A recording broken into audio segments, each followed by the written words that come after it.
selamat berjumpa lagi dengan saya Pujastuti dari Binuri Learning Center ya. Di hari ini kembali saya akan menjawab beberapa pertanyaan dari teman-teman semua. Semoga apa yang saya jelaskan dapat mewakili pertanyaan dari teman-teman semua. Amin. Oke. Saya juga mengucapkan terima kasih kepada semua pihak yang terus membantu dan juga mensupportnya hingga kelas ini masih berjalan sampai saat ini. Juga untuk rekan-rekan yang terus aktif dalam memberikan pertanyaan, juga aktif dalam mengikuti materi-materi di kelas saya ini. Dan satu lagi yang ingin saya ingatkan, bahwa untuk teman-teman yang sudah bergabung ya, diharapkan agar mengikuti kelas sampai di akhir ya. Karena apa? Karena di akhir pelajaran atau di akhir kelas, teman-teman baru akan mendapatkan sertifikat ya. Jadi kan sayang kalau berhenti di tengah jalan ya. Karena tidak ada sertifikat ya. Sertifikat itu kan berfungsi untuk teman-teman di hari yang akan datang dalam mengembangkan usaha-usaha teman-teman semua. Oke, langsung saja. Pertanyaan yang pertama datangnya dari Syawal Asyarif. Bagaimana menghadapi kompetitor dalam bisnis bimbingan belajar? Oke. Sebelum saya menjawab bagaimana menghadapi kompetitor atau pesaing, saya akan menjelaskan sedikit ya. Jadi apa sih kompetitor? Kemudian ada nggak sih manfaatnya dengan adanya kompetitor atau dengan adanya kita berkompetisi gitu ya. Kemudian bagaimana cara menghadapi kompetitor itu gitu. Nah, perlu teman-teman ingat bahwa tidak hanya di bimbingan belajar, setiap usaha apapun, baik itu usaha barang yang menghasilkan barang atau menjual barang, maupun usaha yang bergerak di bidang jasa, seperti bimbingan belajar ini, pasti kita menghadapi kompetitor atau pesaing ya. Pada dasarnya, kompetitor adalah pesaing bisnis dan mereka itu sudah sangat umum ada di dunia bisnis ya. Jadi kompetitor itu biasanya mereka yang lebih dulu terjun ke bisnis tersebut. Jika kompetitor di bisnis bimbingan belajar, otomatis yang dimaksud dengan kompetitor itu adalah yang sama-sama bergerak di bimbingan belajar. Seperti itu. Setiap bisnis apapun pasti akan memiliki pesaingnya tersendiri. Ya, baik itu hanya satu pesaing, dua, atau bahkan puluhan pesaing. Ya, tapi mau seperti apapun banyaknya pesaing-pesaing itu atau mau segencar apapun atau sebanyak apapun ya, kita harus yakin bahwa apa yang sudah kita jalankan ini adalah yang terbaik dan kita harus bertanggung jawab dengan apa yang telah kita jalani ini ya. Jadi jika teman-teman sudah memilih untuk mendirikan bisnis bimbingan belajar, maka teman-teman di situ dituntut untuk konsekuen dan juga konsentrasi ya. Jangan hanya bersemangat saat proses mendirikannya saja, tapi begitu setelah berdiri, menghadapi kompetitor, menghadapi beberapa pesaing yang kok kayaknya dia lebih bagus deh gitu, atau kalau di dalam perjalanannya ya, biasanya kita akan yang membuat kita suka down itu adalah omongan ya gitu, terutama omongan dari orang tua siswa kita gitu. Miss, kok di sebelah sana atau di bimbel sebelah itu siswanya banyak ya yang berprestasi atau ada perlombaan gitu atau olimpiade ya. Kok di bimbel yang situ juara terus ya Miss gitu. Nah, kita ya baik disadari ataupun tidak disadari pasti kita akan mengalami sedikit kemerosotan mental ya. Nah, tapi teman-teman harus kembali ke tekad awal bahwa kita mendirikan bimbingan belajar itu memang karena kita tergerak untuk memberikan ilmu kepada orang lain, juga kita ingin ada peningkatan dalam hal pendapatan ekonomi. Nah, di mana setiap pesaing tersebut pasti berlomba untuk dapat atau untuk bisa mendapatkan pelanggan kita ya, atau pelanggan yang sama. Kalau kita di bisnis bimbingan belajar, otomatis bersama-sama berlomba untuk mendapatkan siswa. Ya, seperti itu. Untuk itu diperlukan segala persiapan yang matang. Supaya apa? Supaya bisnis yang kita jalani ini dapat merebut hati setiap konsumen ya, terutama orang-orang yang menjadi target pangsa pasar kita ya. Terlebih lagi jika usaha bimbingan yang akan kita bangun ini memiliki jasa yang sudah banyak ditemukan di pasaran. Karena ya semakin meningkatnya tingkat kesadaran orang tua dan siswa akan pentingnya pendidikan, otomatis banyak orang yang akhirnya memutuskan untuk mendirikan bimbingan belajar. Ditambah lagi karena semakin besarnya ya atau semakin beratnya tuntutan dari sekolah masing-masing mengenai pemahaman terhadap materi. Namun seperti yang kita ketahui bahwa pembelajaran di sekolah itu memiliki keterbatasan waktu ya. Jadi tidak mungkin kita menyelesaikan satu mata pelajaran atau satu tema dalam waktu satu hari. Akan memakan waktu berhari-hari. Belum lagi kalau terbentur dengan jadwal ujian yang sudah ditetapkan setiap sekolah di awal tahun ajaran. Pastinya guru-guru juga akan semakin dikejar oleh waktu. Nah, karena dikejar oleh waktu, jadi penyampaian materi pun hanya berkesan seperti memberikan yang intinya saja. Gitu. Nah, di sini bimbingan belajar itu berperan membantu siswa-siswa untuk dapat mengikuti pelajaran di sekolahnya masing-masing. Nah, tingkat persaingan di pasar akan jauh lebih sulit lagi jika para kompetitor ya, jadi kompetisi itu adalah kegiatannya, persaingan. Kompetitor itu adalah mereka-mereka atau yang menjadi subjeknya atau pelakunya gitu ya. Entah itu pelaku lembaganya ataupun pemilik lembaganya ataupun staf-staf di lembaga bimbingan belajar itu. Gitu ya. Nah, terlebih lagi jika kompetitor ini ya sudah lama berdiri daripada usaha yang akan kita rintis gitu ya.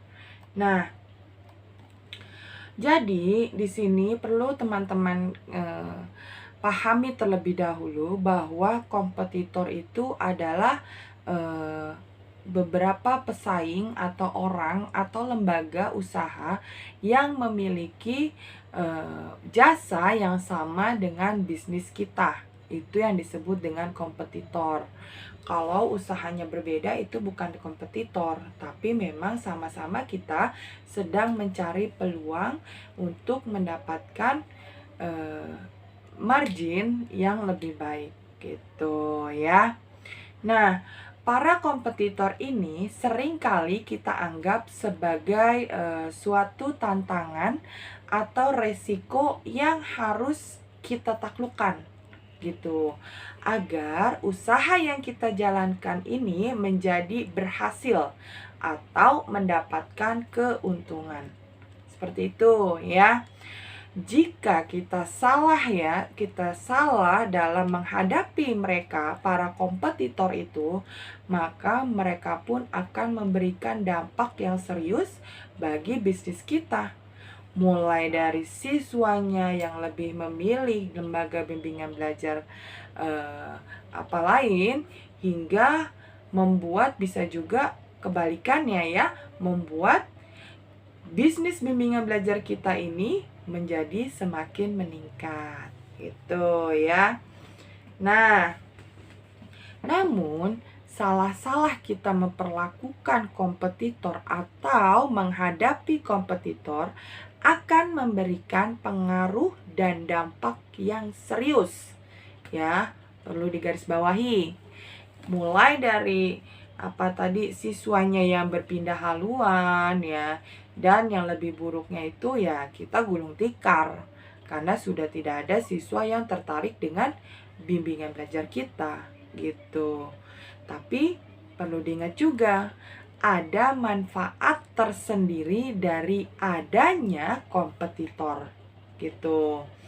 Jika kita lihat dari segi positifnya, maka kompetitor pun sebenarnya dapat memberikan manfaat untuk kita ya, dapat memberikan dampak yang positif juga bagi bisnis kita ya. Apa saja sih ya kan? Nah, jadi jangan melihat kompetitor itu hanya sebagai pesaing, hanya minusnya saja, jangan ya teman-teman ya.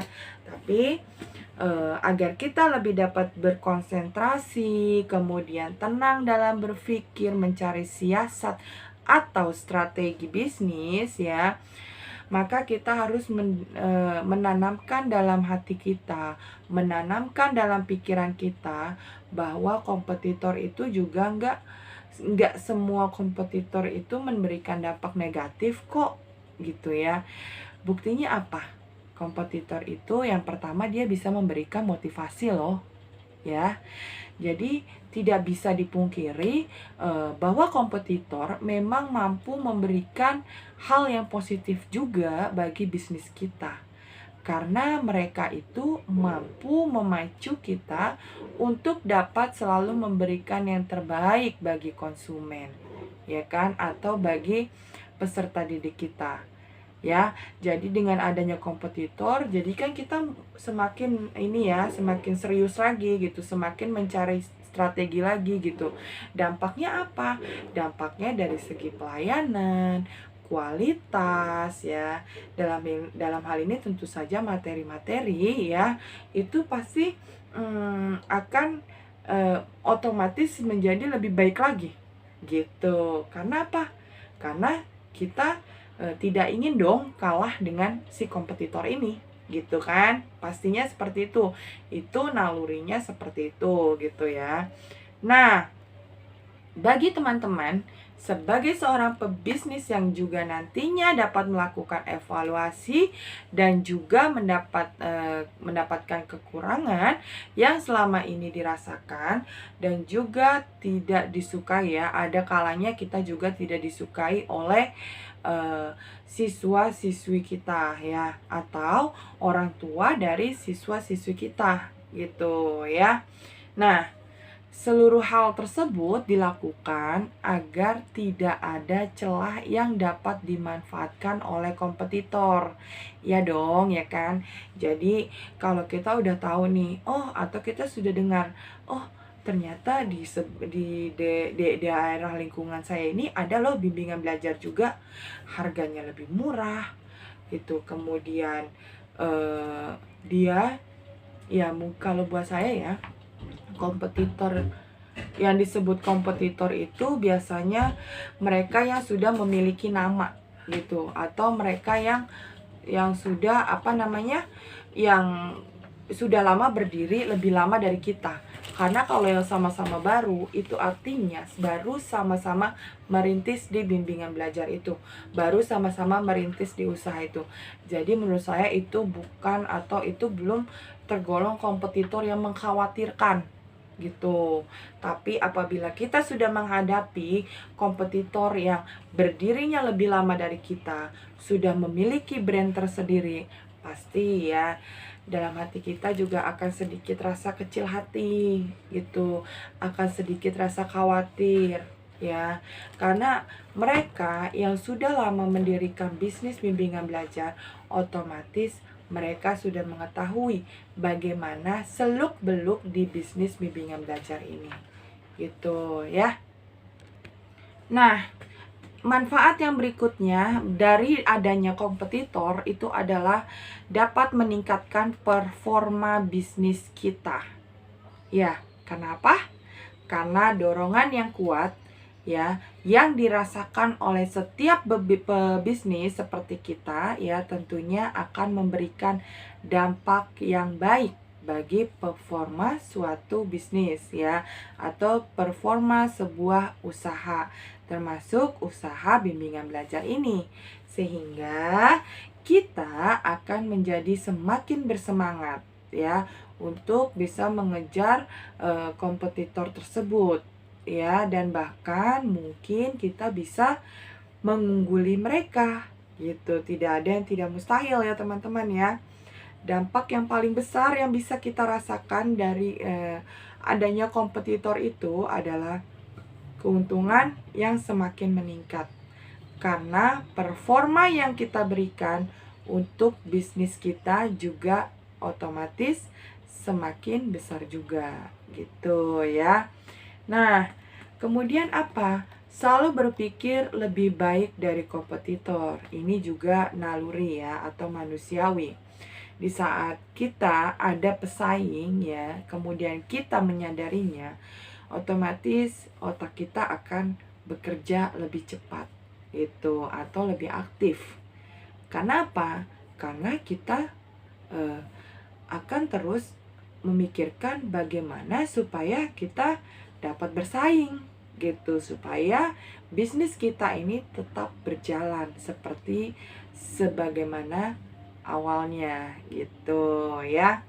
Nah, seorang pebisnis yang baik itu adalah mereka yang tidak selalu berada pada zona nyaman dan zona aman ya, dan selalu berpikir mereka itu ya, atau kita selalu berpikir lebih baik dalam hal strategi agar tidak tertinggal satu langkah sedikit pun ya dari kompetitornya itu.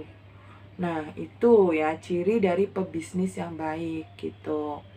Kehadiran kompetitor tentu akan membuat kita sebagai pebisnis untuk berpikir apa istilahnya, out of box itu ya. Jadi berpikir tidak seperti yang biasanya kita jalankan gitu kan.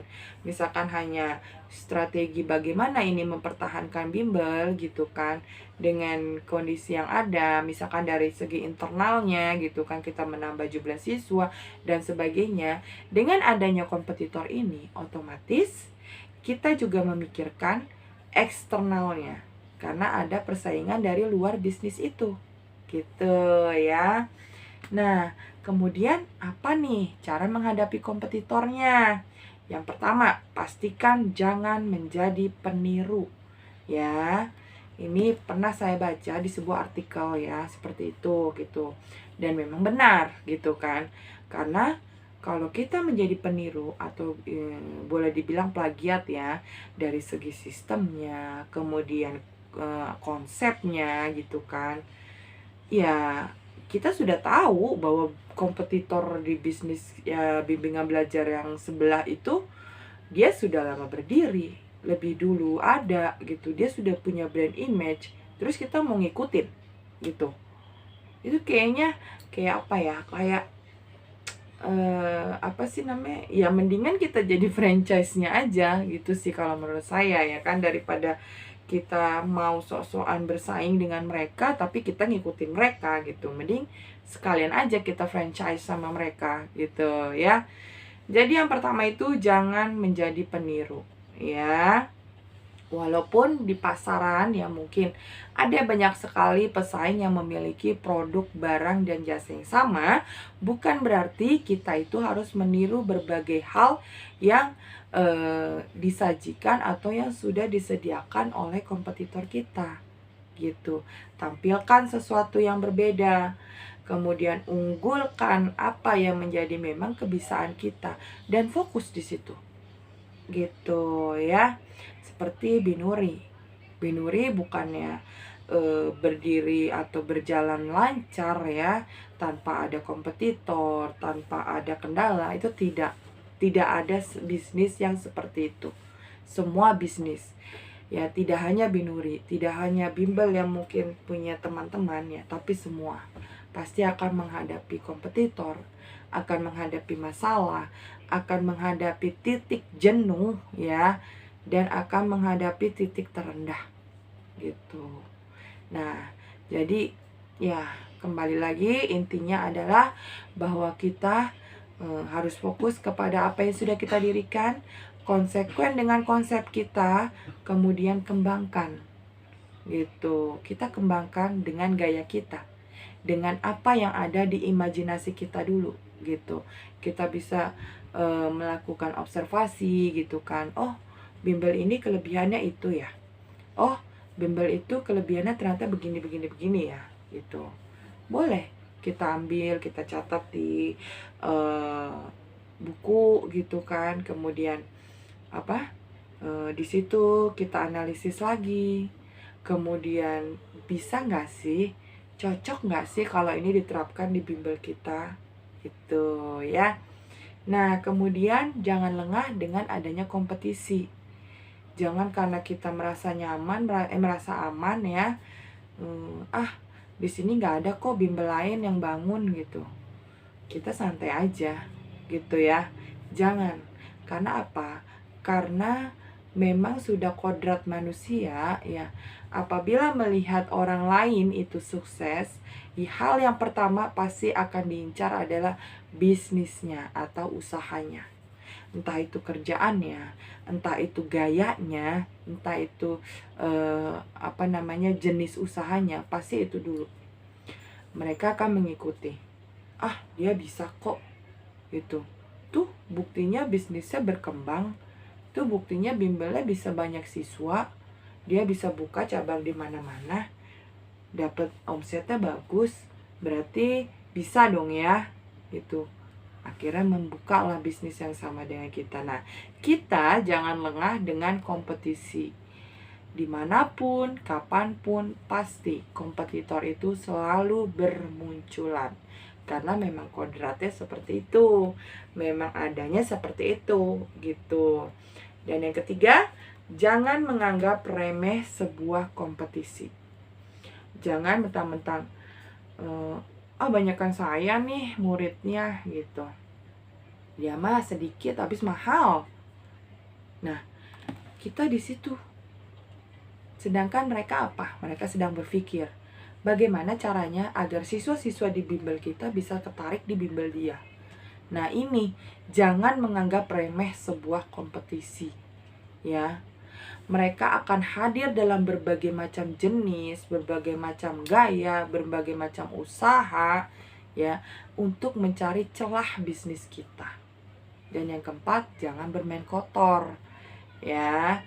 Nah, sebagai pebisnis itu kita harus selalu bersikap bijak, selalu bersikap cerdas ya. Meskipun semua dikembalikan ke personalitinya gitu kan. Cerdas dalam mengambil langkah, bijak dalam mengambil keputusan. Seperti itu. Oke, pertanyaan yang selanjutnya datang dari Michael atau Michelle. Michael. Bagaimana cara promosi yang efektif untuk sebuah usaha jasa bimbingan belajar? Ya. Bimbingan belajar adalah ya memang memang usaha yang bergerak di bidang jasa ya. Karena yang kita tawarkan adalah jasa kita, jasa para tutor kita gitu ya. Jadi ya bergerak di bidang jasa ya kan.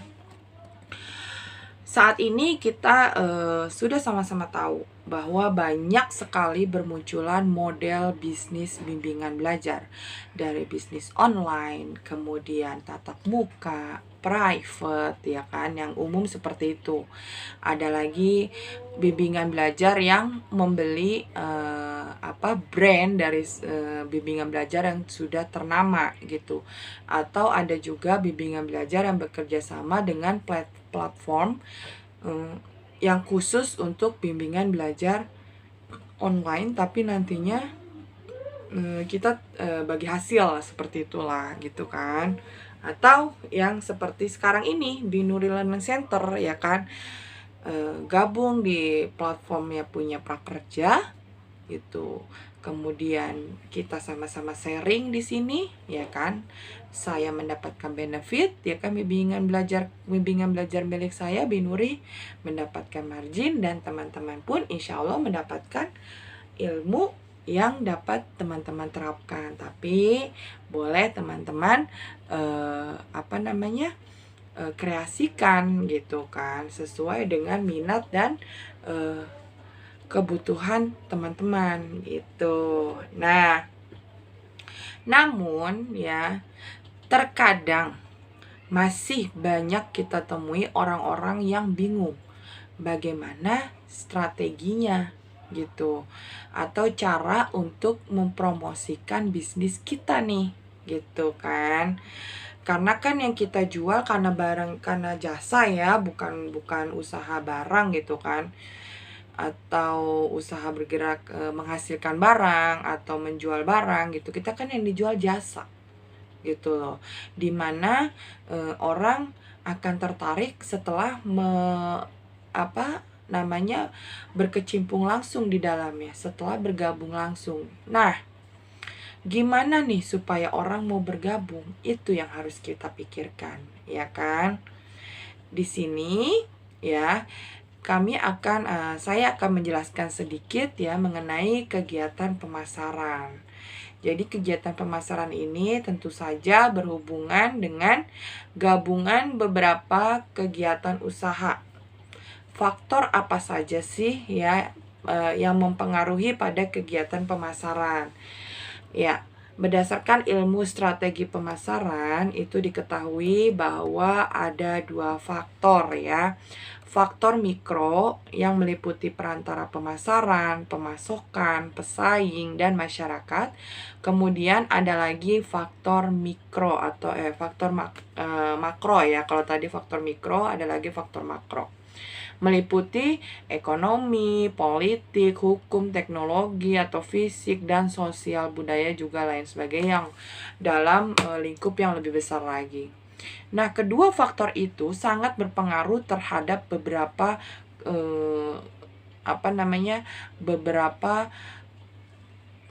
kemungkinan atau seberapa puas pelanggan atau customer kita atau siswa kita yang sudah menggunakan jasa melalui berbagai platform yang ditawarkan, dan seberapa jauh bisnis kita ini dikenal oleh masyarakat. Apa saja sih strateginya? Masuk ke pertanyaannya ya. Jadi pertanyaan dari Michelle, bagaimana cara promosi yang efektif? Tentu saja kita harus memahami strategi pemasarannya atau strategi promosinya gitu. Yang pertama, berikan pelayanan yang prima gitu. Maksudnya apa? Selalu memberikan pelayanan yang nomor 1. Baik itu bisnis bimbingan belajar rumahan atau bisnis bimbingan belajar yang sudah masuk ke tingkat profesional gitu ya. Tentu saja harus memiliki nilai jual dari pelayanan kita gitu. Kita harus memprioritaskan pekerjaan kita itu, kemudian kita harus memberikan pelayanan yang maksimal, memberikan materi yang memang sangat dibutuhkan oleh siswa gitu kan. Kemudian materi-materi itu juga materi yang memang sesuai dengan kurikulum pendidikan nasional yang ada di Indonesia ini gitu ya. Jadi selalu berikan pelayanan prima. Buatlah customer kita, buatlah siswa kita itu merasa puas dengan apa yang kita berikan, dengan apa yang kita jual. Karena yang kita jual ini kan jasa ya. Yang kita jual ini ilmu pengetahuan gitu loh. Gimana supaya si siswa ini dapat memahami materi yang akhirnya kita harapkan dapat prestasi di sekolahnya masing-masing. Seperti itu. Nah, menggunakan jasa atau pelayanan yang kita tawarkan supaya pelanggan akan memberikan rekomendasi akhirnya. Ya, rekomendasi kepada teman-temannya dulu, kepada orang-orang yang terdekat dahulu gitu kan. Bahkan mungkin kepada orang yang baru dikenalnya gitu kan. Pasti kan karena promosi dari mulut ke mulut itu saya rasakan lebih efektif ya kan. Dan memang di situ akan terjadi interaksi, terjadi dialog gitu kan, tanya jawab. Emang bener ya kalau di Binuri Learning Center itu siswanya bisa mendapatkan prestasi gini gitu kan. Emang anak kamu udah berprestasi di sekolahnya atau apalah gitu kan. Nah, dari situ tanpa kita menjelaskan pun ya sudah diwakilkan oleh siswa kita atau orang tua dari siswa kita. Kemudian yang kedua harus dapat dipercaya ya. Karena kita menjual jasa, kita menawarkan jasa, maka kepercayaan adalah nomor 1. Ya, hal yang sangat penting dari usaha jasa itu adalah kepercayaan. Maka dari itu harus kita buat hubungan yang erat dengan orang tua siswa, dengan siswanya sendiri ya. Misalnya dengan apa? Dengan memberikan laporan rutin gitu. Kemudian dengan memberikan pertanyaan dulu ya, umpan dulu gitu. Dari umpan itu kita akan mendapatkan respon. Dari respon itu kita baru tahu, oh ternyata efektif ya, atau ternyata kurang efektif nih pembelajaran seperti ini. Diskusi dengan tutor kita. Bagaimana ini? Misalkan si tutor A, oh saya sudah tidak sanggup miss gitu kan, karena begini gitu. Oke, saya lempar ke tutor yang berikutnya. Nah dari situ ya ada apa ya, ada kita diskusi gitu kan, untuk menjaga tingkat kepercayaan dari orang tua siswa ini. Seperti itu ya. Kemudian yang ketiga, manfaatkan jejaring sosial atau yang kita kenal dengan medsos atau media sosial gitu ya. Pada era digital ini, penggunaan internet merupakan salah satu hal yang sudah sangat lazim di masyarakat. Apalagi sistem pembelajaran di sekolah ini kan juga menggunakan internet ya. Anak-anak pun menggunakan internet. Pembelajaran pun dengan pembelajaran online begitu kan. Jadi ya sudah lazim lah ya, sudah memasyarakat lah penggunaan internet gitu kan. Nah, besar kemungkinan bahwa pelanggan kita sudah lebih dulu masuk ke media sosial. Maka tidak ada salahnya ya kita juga meluaskan bisnis kita, melakukan promosi usaha kita melalui media internet, media sosial atau sosial media. Tapi ya bolehlah ya untuk awal-awal kita menggunakan media sosial pribadi. Tapi apabila sudah mulai berkembang, usahakan media sosial itu akunnya berbeda dengan akun pribadi kita, agar tetap terjaga ya, privasi kita tetap terjaga gitu. Mungkin kita mau share kegiatan sehari-hari dengan keluarga kita, dengan teman-teman kita, itu tidak akan mengganggu kita melakukan promosi rutin ya, menyebar pamflet online, menyebar pengumuman atau kegiatan di bimbingan belajar kita share gitu, tidak akan mengganggu privasi kita gitu. Dan mereka yang connect atau terkoneksi dengan akun sosial media kita itu ya memang mereka berhubungannya dengan lembaga kita, dengan bimbingan belajar kita, bukan atas nama kita sendiri. Kalaupun ada komplain dengan tutor, ya berarti kekurangannya itu ada di bimbingan belajar, bukan ada di kita sebagai pemilik atau pencetus idenya gitu. Kemudian jangan segan untuk join dengan grup-grup ya. Jadi grup-grup itu banyak ya, ada grup di Telegram, kemudian ada grup di Facebook, di Instagram ya, itu. Tapi yang sesuai dengan komunitasnya, misalkan bimbingan belajar ya, kita joinnya dengan mereka yang bergerak di bimbingan belajar ya. Jadi fungsinya apa? Fungsinya ya kita diskusi di situ gitu. Ada kendala apa kita sharing atau kita stalking aja gitu kan bimbingan belajar ini. Oh, dia pemasarannya begini gitu kan. Boleh seperti itu, tapi ingat jangan menjiplak.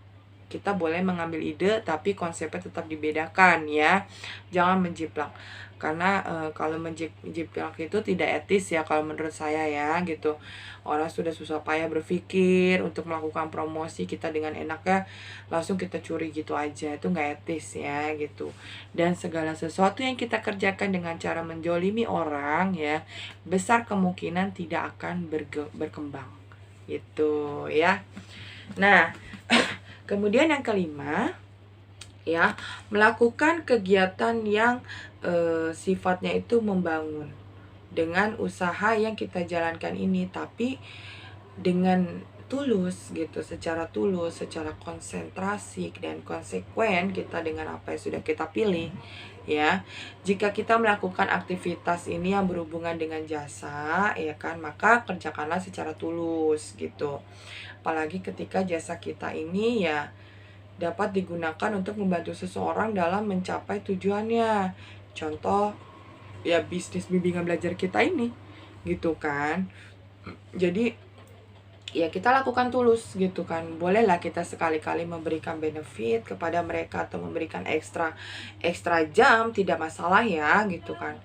Berikan ekstra jam kepada mereka gitu, karena bentuk apa ya, sebagai dedikasi kita lah di dunia pendidikan gitu.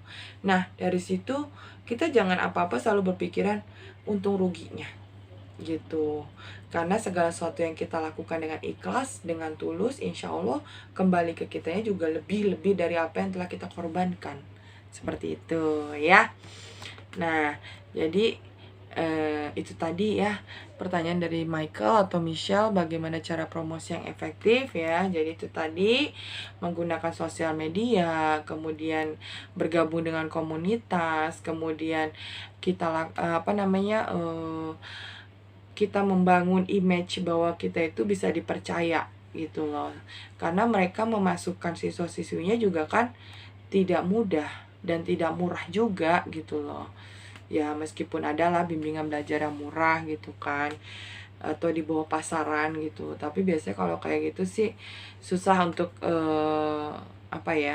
merekrut tutor gitu, karena untuk kita mengajar sendiri saja sudah pas-pasan kayak gitu. Oke, selanjutnya dari Danwar L. Tobing. Apakah evaluasi rutin itu perlu dilakukan? Tentu saja ya. Kita bergerak di bidang jasa, otomatis evaluasi ya itu sangat-sangat perlu kita lakukan ya. Benefitnya juga bukan hanya untuk kita, tapi juga untuk siswanya itu juga gitu kan. Dengan adanya evaluasi kita mengetahui seberapa besarnya siswa itu memahami materi-materi kita, kemudian seberapa efektifnya metode yang kita berikan gitu kan. Nah dengan evaluasi ini juga orang tua dapat mengetahui perkembangan belajar si anak. kemudian dapat membandingkan gitu kan antara hasil pembelajaran di sekolah dengan hasil pembelajaran di bimbingan belajar kita gitu ya. Jadi kalau di Binuri Learning Center ini sendiri kita mengadakan evaluasi memang secara rutin ya. Boleh dibilang seperti sekolah ya. Jadi ada evaluasi tengah semester, evaluasi akhir semester gasal ya kan atau ganjil, kemudian evaluasi semester genap ya itu perlu. Jadi usahakan per minimal ya, minimal per 6 bulan gitu. Kalau per 6 bulan kan berarti per akhir semester ya. Nah, tapi kalau di Binuri Learning Center ini sendiri kita mengadakannya per 3 bulan gitu. Jadi 3 bulan kita adakan itu namanya mid test, kemudian final test untuk semester gasal itu ada ya di bulan 3 berikutnya lagi ya. Kemudian di bulan ketiga tahap yang ketiga itu kita adakan lagi mid test lagi ya kan. Nah, kemudian ada lagi final test untuk semester genapnya ya. Jadi evaluasi ini memang sangat penting bagi berjalannya suatu program pembelajaran ya kan. Dan tidak hanya program pembelajaran, program pendidikan ataupun pelatihan ya itu sangat penting. Karena biasanya tujuan dari diadakannya evaluasi ini kan adalah untuk mengetahui apakah program yang sudah dijalankan seperti program-program tersebut itu itu tersampaikan kepada si peserta didiknya dengan baik ya, atau sudah sesuai atau belum nih dengan target atau tujuan dari program tersebut ya kan, sudah tercapai atau belum gitu. Nah, dan jika hal-hal tersebut terjadi dalam menjalankan program ya, maka peserta atau peserta didik ya akan melakukan evaluasi terhadap pencapaian keberhasilan per anak gitu ya. Jadi dari situ kita juga dapat mereview mungkin ada metode pembelajaran kita yang kurang tepat atau mungkin materi yang kita berikan ini berbeda jauh dengan apa yang sudah atau apa yang sedang siswa pelajari di sekolahnya masing-masing gitu ya. Nah, di dunia pendidikan itu sendiri kata evaluasi itu tentu saja sudah tidak asing ya kan, terutama untuk kita ya yang sebagai tenaga pendidik ya. Meskipun kita bukan backgroundnya mungkin di dunia pendidikan, tapi di saat kita sudah memberikan ilmu, kita sudah berfokus untuk membagi ilmu yang kita punya, maka boleh dikatakan kita itu juga sebagai tenaga pendidik yang otomatis ya senantiasa secara langsung berkecimpung ya atau berinteraksi secara langsung dengan kegiatan evaluasi gitu loh. Nah, jadi evaluasi dalam dunia pendidikan ini ya sering kita dengar dengan istilah evaluasi pembelajaran, di mana tenaga pendidik ya atau kita dituntut untuk melakukan evaluasi terhadap pembelajaran yang telah kita berikan kepada peserta didik. Ya, meskipun evaluasi pembelajaran biasanya dilakukan di akhir pembelajaran ya. Kalau ada evaluasi harian, ada evaluasi per 3 bulan ya, itu dikembalikan kepada rekan-rekan juga yang maunya seperti apa gitu kan. Nah, kemudian ada juga pengukuran alat tes ya, misalkan dengan kita memberikan soal-soal gitu kan yang lebih bersifat kuantitatif dengan menggunakan perhitungan angka contohnya ya kan dalam mengukur hasil belajar peserta didik kita gitu. Nah, tujuan dari evaluasi itu sendiri tentu saja untuk mencari solusi dari kekurangan yang peserta didik alami. Nanti di situ akan ketahuan apakah tutornya yang apakah kekurangannya dari si tutornya ataukah memang dari si peserta didiknya gitu ya. Bisa jadi karena orang tuanya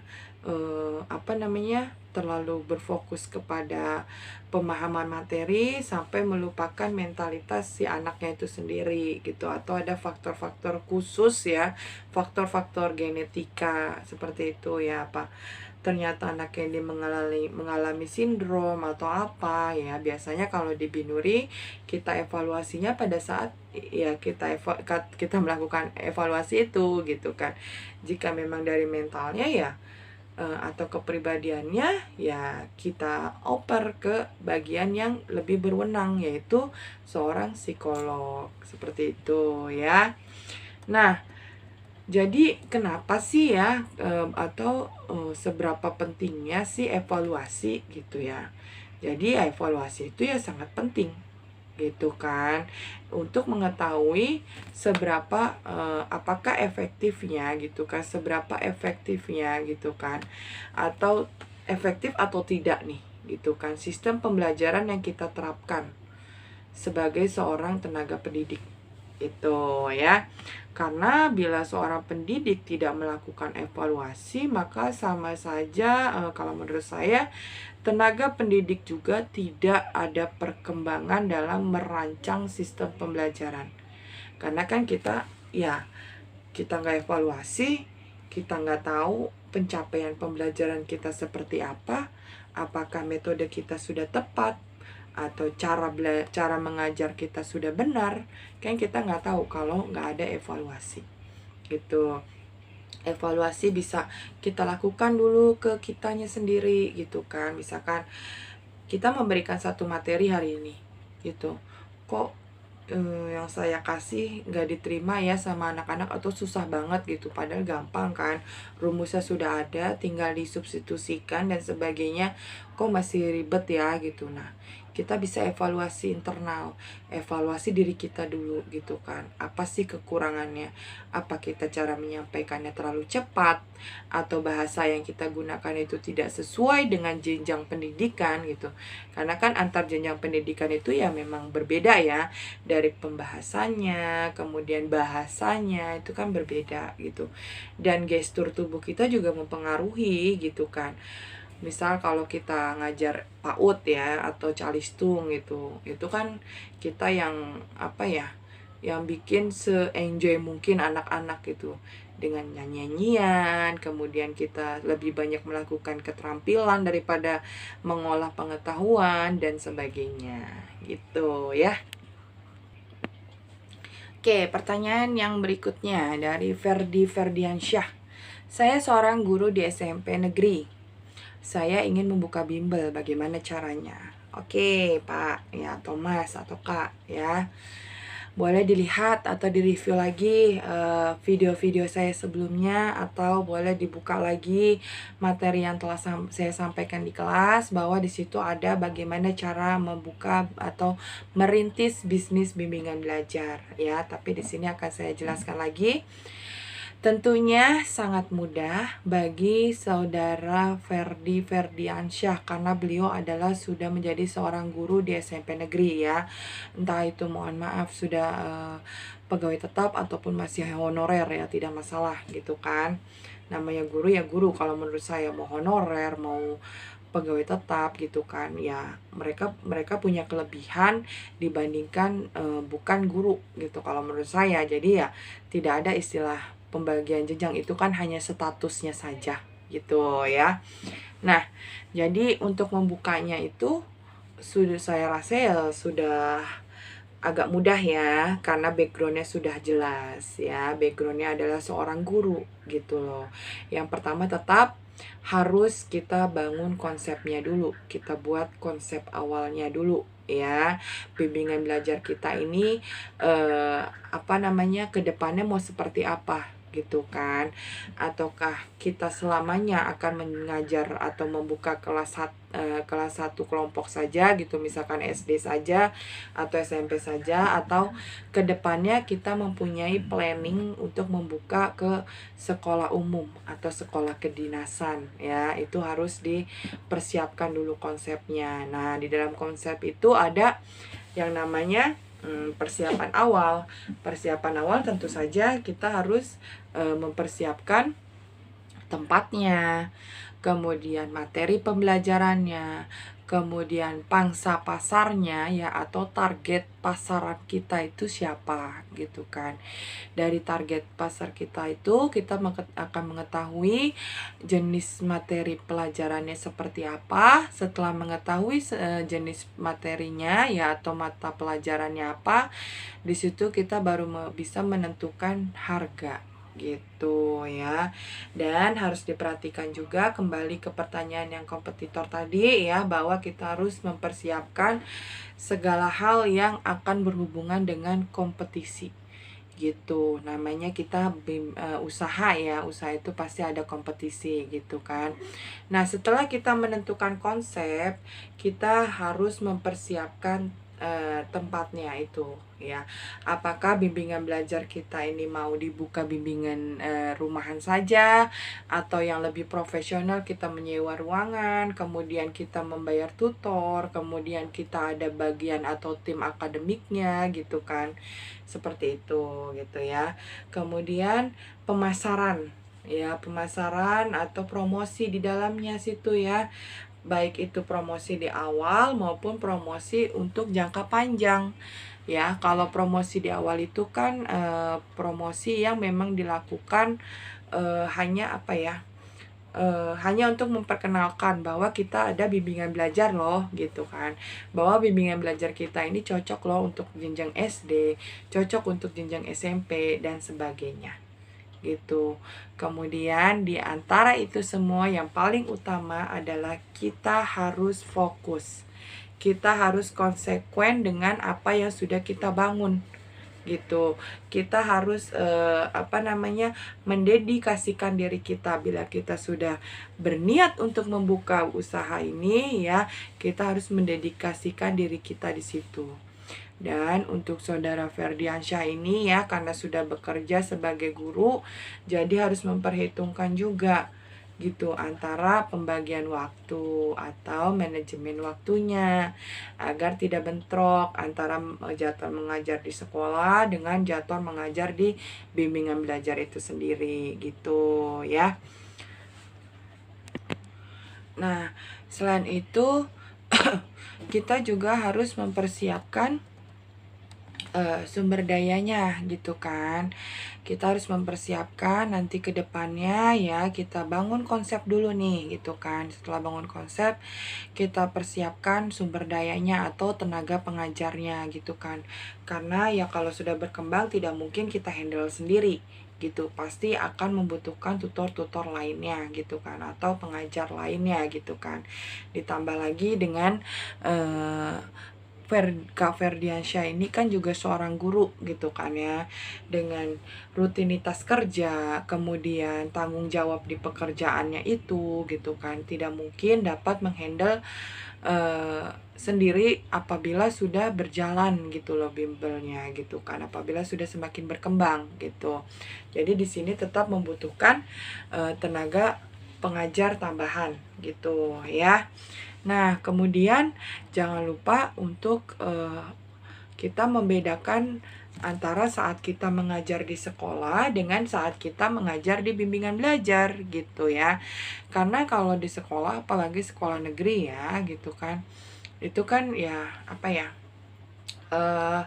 memang sudah tersedia gitu, kurikulumnya sudah jelas, kemudian kita punya silabusnya, kemudian RPP-nya pun atau rencana pembelajarannya pun kita sudah siap gitu kan. Dan yang kita ajar ya biasanya satu kelas aja gitu, atau satu mata pelajaran ya satu mata pelajaran saja gitu. Misalkan kita mengajar matematika ya dari kelas 7, 8, 9 gitu, atau enggak kita hanya memegang kelas 7 ya matematika saja yang kita ajarkan gitu ya. Beda kalau di bimbingan belajar.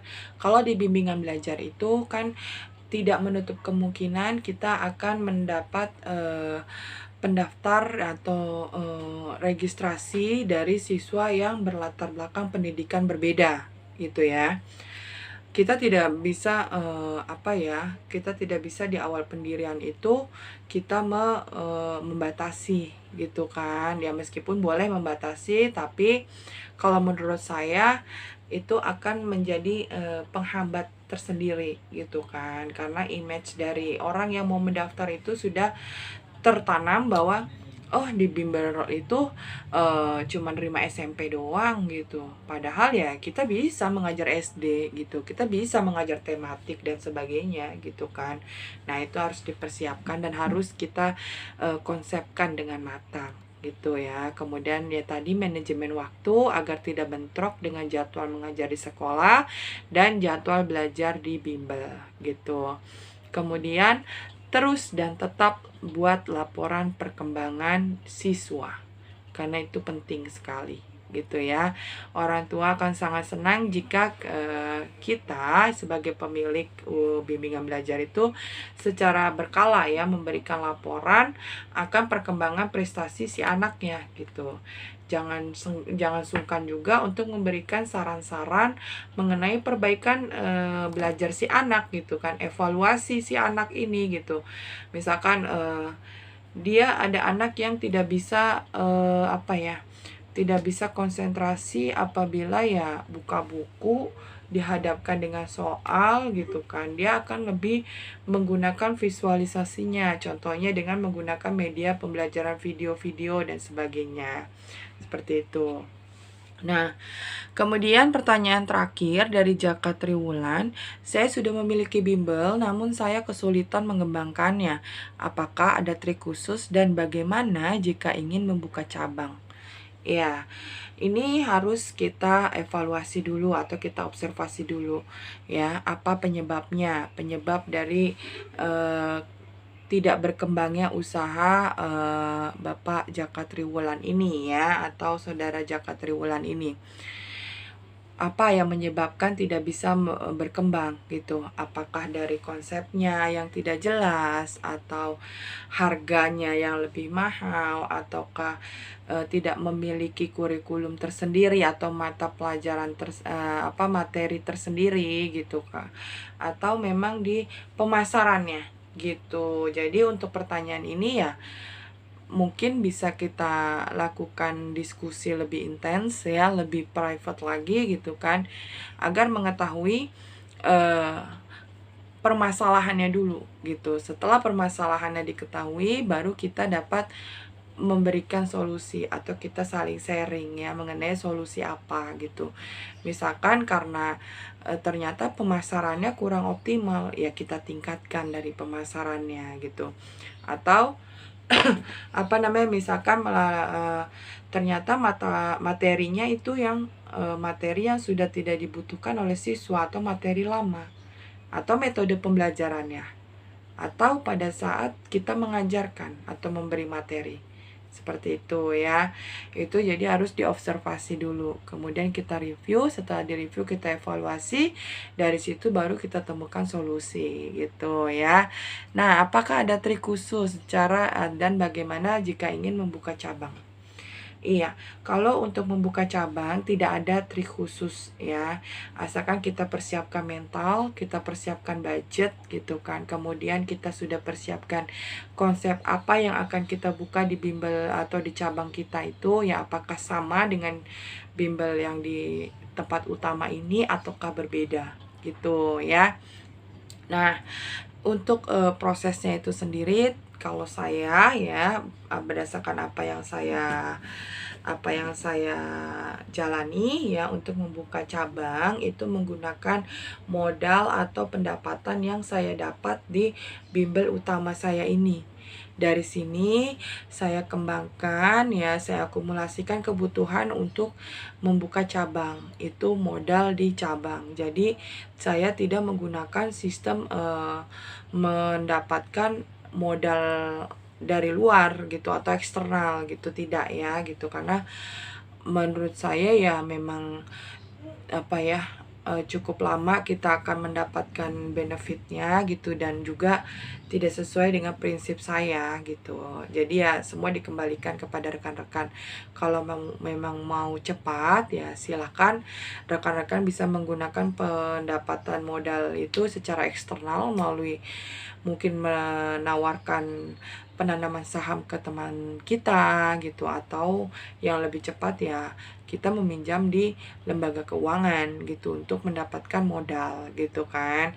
Nah, kalau kita ada mengembangkannya melalui pendapatan kita dari pendapatan bimbel kita itu seperti yang saya lakukan ya di Binuri Learning Center ini, itu biasanya ya kalau saya menggunakan metode petik tanam gitu. Jadi kita petik kemudian kita tanamkan di cabang gitu kan. Tapi untuk awal waktu itu saya buka cabang itu saya sendiri yang handle gitu. Nah, karena di sini atau di pusat ini sudah ada beberapa tutor, jadi saya bisa mobile gitu. Tapi ternyata ya tetap saja bentrok dengan kegiatan saya di sekolah gitu, karena saya kan mengajar di sekolah juga gitu ya. Ternyata bentrok gitu kan. Nah, setelah itu ya tetap akhirnya saya merekrut tutor untuk di cabang gitu. Nah, gaji awalnya dari mana? Gaji awalnya saya dapat atau saya bayarkan dari pendapatan saya di cabang ini gitu kan. Kan ada lebihnya atau keuntungannya ya. Keuntungannya itu saya alokasikan untuk membayar tutor. Itu di bulan yang pertama, karena bulan pertama itu biasanya kita dapat uang pendaftaran, dan uang pendaftaran itu biasanya kita gunakan untuk menambah inventaris kita, kemudian kita perizinan dan lain-lain, perizinan tempat gitu ya, seperti itu. Nah, itu tadi ya, itu penjelasan atau jawaban dari pertanyaan rekan-rekan sekalian. Jadi kesimpulan dari semuanya itu bahwa apapun yang kita jalani, usaha apapun yang kita hadapi, usaha apapun yang kita jalani ya, dan masalah apapun yang kita hadapi ya, kembalikan lagi bagaimana kita niat awalnya. Kemudian kita pikirkan lagi, oh saya sudah sejauh ini gitu kan. Tanggung jawab saya juga bukan kepada diri saya sendiri, tapi gimana saya tetap mengembangkan bisnis bimbingan belajar ini dengan tidak menyampingkan kemampuan si anak gitu, atau prestasi si anak. Kemudian kita juga tidak menyampingkan dengan kebutuhan tutor kita gitu ya, seperti itu gitu. Nah, semoga apa yang saya jelaskan ini bermanfaat. Apabila teman-teman masih ada pertanyaan, silakan join di Telegram saya, atau boleh di komentar ya, di kolom komentar langsung diketik ya. Terima kasih dan sampai berjumpa lagi. Assalamualaikum.